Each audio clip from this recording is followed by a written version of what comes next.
What's going on, guys, and welcome back to Top 5 Scary Videos. I personally love movies that have dark endings. I don't know what's wrong with me. I feel like watching half the Avengers getting snapped away was the best ending we could have seen. Obviously, I knew that they were coming back in some way, shape, or form, but it's nice to see the heroes lose sometimes, you know? Because it's unexpected. Whenever you watch a movie, usually the hero wins. And a lot of studios will seemingly confirm a sequel before the first movie's already out. Like, cool, I guess things work out, sweet. However, sometimes movies take a dark turn and leave the viewers shocked as the credits roll. Here to break down some of those endings for you, I'm Taylor McWaters, and here are the top 5 horror movie endings where nobody wins. And spoilers ahead, I mean, obviously.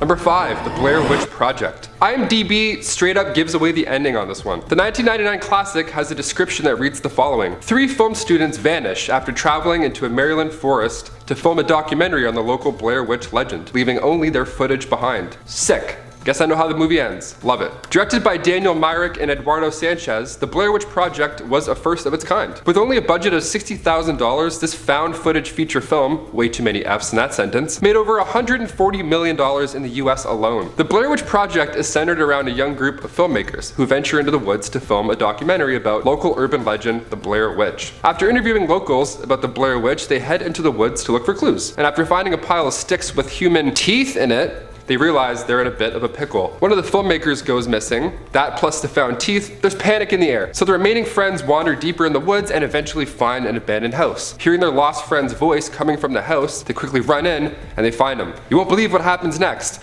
The credits roll. Yep, the camera drops, there's a bunch of screaming heard, and that's the end of this student film. Presumably everyone died, given that it's a found footage movie. I personally like this movie. I saw it a long time ago, way before Paranormal Activity or anything kind of similar. So the anticipation factor worked. I can't say it works every time, but revisiting this classic now, it still works. Number 4, The Mist. This one has a classic holy shit ending. One that made me laugh out loud strictly because of panic. The Mist, starring Thomas Jane, Marisha Gay Harden, and Captain Ray Holt, aka Andre Brower, and everybody's favorite Walking Dead character ever, Laurie Holden. The film follows a group trapped in a grocery store as a wild storm starts to cause chaos. The storm isn't just your regular windy disturbance either. The Mist is full of terrifying creatures with tentacles and pterodactyl-like features. And there's also killer baby spiders, which aren't exactly babies. The survivors begin to turn on each other as they panic for their lives. A few survivors are left. They make a break for it, get in a car, and drive very quickly away. The Mist shows no sign of holding up though. They even come across a giant monster, and as the car runs out of gas with only 1 gun and 4 bullets remaining, they decide, you know what, dying by a bullet is much more preferable than being consumed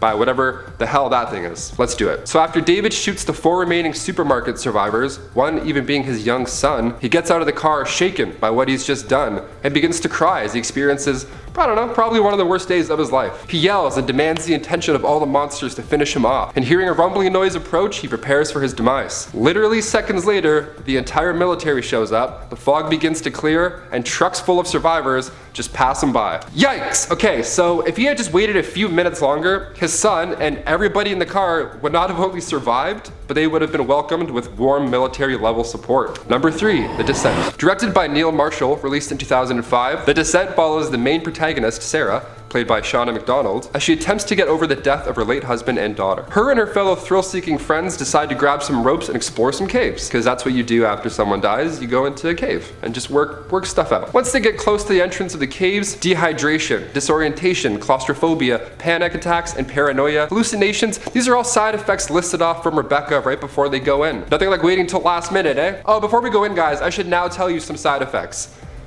So they end up getting trapped in the cave, obviously. The entrance collapses, and soon they meet the Crawlers. The Crawlers are a group of these humanoid-type monsters that are blind and have evolved to live in complete darkness in the caves. They can also crawl around the cave walls like Spider-Man. They're really creepy looking. And fast, too. So after Juno kills Beth, mistaking her for a crawler, Sarah stabs Juno with a pickaxe. Oh, because Juno was having an affair with Sarah's late husband. Shocker. So far, this movie is wild. There's so many layers of holy all wrapped up into 1 hour and 40 minutes, it's kind of hard which plot line to focus on, in a good way. So how does it end? Well, that answer depends on where you live. See, in the original US version of the film, we find Sarah in a dark pit of the cave after she falls and knocks herself unconscious. She wakes up to a light shining in her face, a natural sunlight that is. So once she follows the light and crawls her way out of this narrow gap to freedom, she runs to her car, collects herself, and guns it. After a good distance has been set, she pulls over to puke, which is the first thing I would have done before even going into the cave. So after spilling her beans, she quickly gets back in the car and is surprised to find the ghost of Juno in the passenger seat. And then the credits roll. That's a pretty dark ending. I mean, that close to victory and then bam, now you got Ghost to figure out? Jesus. The alternate ending, yes, this movie has one of those, is a bit darker, literally. The UK ending showed Sarah waking up in that same dark part of the cave, except this time she doesn't have a guiding light above her. Instead, she dreamt of the entire escape, and the film leaves us on Sarah staring and smiling at another vision of her lost daughter. Both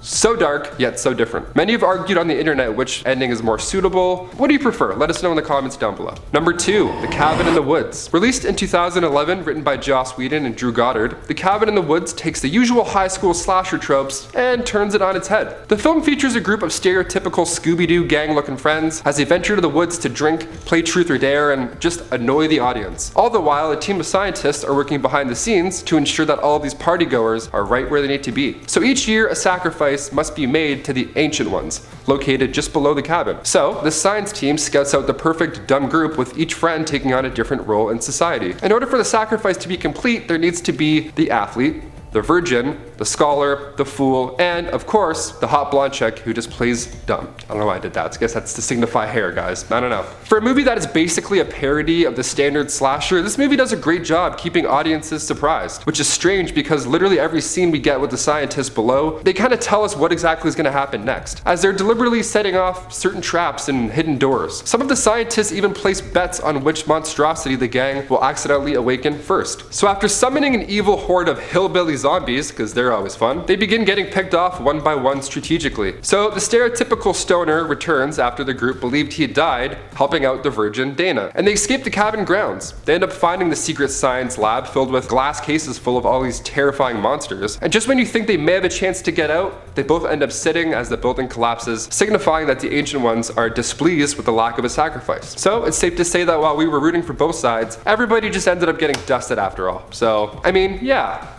That's fair. And finally, number 1, life. So, scientists stranded in space with an evil symbiote. Okay, even by watching the trailer, I knew this one wasn't gonna end well. But even knowing how bad space movies normally end, still, life surprised me in a good way. With a groundbreaking cast like Ryan Reynolds, Rebecca Ferguson, Jake Gyllenhaal, this 2017 space horror, directed by Daniel Espinosa, features a group of astronaut scientists that find life form on Mars, and they name it Calvin. What a nice name. The small but mighty octopus-looking alien rapidly evolves, getting bigger and smarter with each kill. See, normally when I'm watching a movie, it's pretty easy to tell who's gonna be the last one alive. You'll be watching a movie and then you see this famous actor walk in and you're like, well, they're for sure going to make it. It's kind of obvious. Or they'll at least be one of the last to bite the bullet, right? So Ryan Reynolds dies 20 minutes into this movie. Yeah, even watching it, I was kind of pissed. I wanted to see more of him, obviously. He's an amazing actor and he's Canadian too. But that's what makes the space thriller stand out from the rest. It's not afraid to displease the viewers, and that's just the beginning. As Calvin evolves while he kills most of the crew on board, a desperate attempt to launch Calvin into space doesn't go as planned. David, played by Jake Gyllenhaal, traps Calvin in an escape pod with him and sets his sights as far away from Earth as he can go. Pretty heroic. While Miranda, played by Rebecca Ferguson, heads back down to Earth to finally end this hellish space nightmare and go home. It's revealed by a little twisty twist that the pods are actually switched. So we think that they're going the right directions, but it's actually the wrong people going the wrong directions. It was this, now it's this. Jake Gyllenhaal ends up splashing down in the Pacific, and a group of fishermen open the escape pod, not hearing David's very loud warning inside. Co-writer Rhett Reese even said, with enough hydration and life to consume in the ocean, Calvin will more than likely thrive underwater for some time. And cue credits. Well, there you have it, guys. Those are our top 5 horror movie endings where nobody wins. Which of your favorites did we miss? We know we missed a few. Let us know in the comments down below so we can share your pain. And if you haven't already, make sure you hit that subscribe button so you don't miss any future videos. And while you're there, just hit the notification bell so we can remind you every time a new video drops or if a premiere starts. I'm Taylor McWaters. See ya. Obviously, I knew they were coming back in some way or some way, shape, or form. What am I doing here? Like, guy, like, take a look at it while you're clicking here. Directed by Daniel Myrick. This guy's gonna be like, it's Myrick. Cool. Editors, if you can put photos of those people as your characters. Thanks. Number 3. That just pull my necklace out like now in the middle just to piss off people watching. Like, where'd that come from? I'm like, what necklace? That's like half our people gone. They're like, oh, unsubscribe then, lanky man. have a WAP stuck in my head. It's good.